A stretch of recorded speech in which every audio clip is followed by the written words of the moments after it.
Hi, you really opened a can of worms with this one, and I'm going to try to give you all of the perspectives, but people have a lot of opinions on this, and I'm included in that. I have a lot of opinions on this. So, is it better to work in multiple labs or one lab?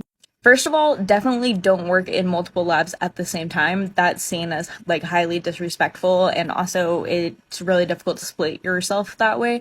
So we're talking about like working in multiple labs at different times. So back in the olden days, like pre-internet days, there was a huge belief in research that everyone needs to have worked in multiple labs, and most of the time to say that you should work in multiple states.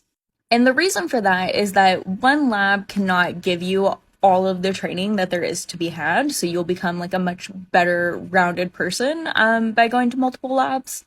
With new labs come new ideas, and so you're getting exposed to people with different skill sets, different types of knowledge, and people might be coming at things from a different perspective. From a mentoring point of view, if you're going through multiple labs, you're going to experience a lot of different types of people, and you're going to see a bunch of different types of mentoring style and be able to pick out like the types that you like and the types that you don't.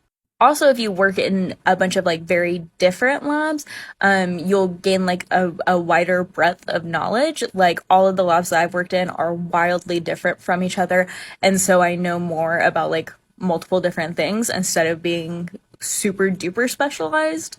Now that the internet is like a commonly used thing, a lot of people are now viewing it as more acceptable to be in one lab throughout your entire career because like if there's a technique that you don't know, there are many people, and I myself have done this, that learn a technique off of there's like a science version of YouTube that you can go learn techniques off of. If you want an outside perspective, you can like Zoom with someone from a different field.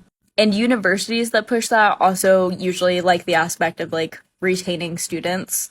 And it also solves this big issue that we have in research where for like the first 10 years of your research career, you're essentially expected to move to a different state every 2 to 4 years. And that's just really not feasible for most people. I am firmly in the camp that believes that if you have the ability to work in different labs, you 100% should. Even if, like I said, like moving to different states isn't feasible for you, going between different institutions that are within your state, or even going between different labs that are at your university is a good experience. Because regardless of like whether or not you're getting to learn different techniques, you are seeing different management styles. You're going to build very different connections. And at some point in your academic career, you are going to have to leave that lab. And in my opinion, it's better to get that experience early on. I could go on, but I don't have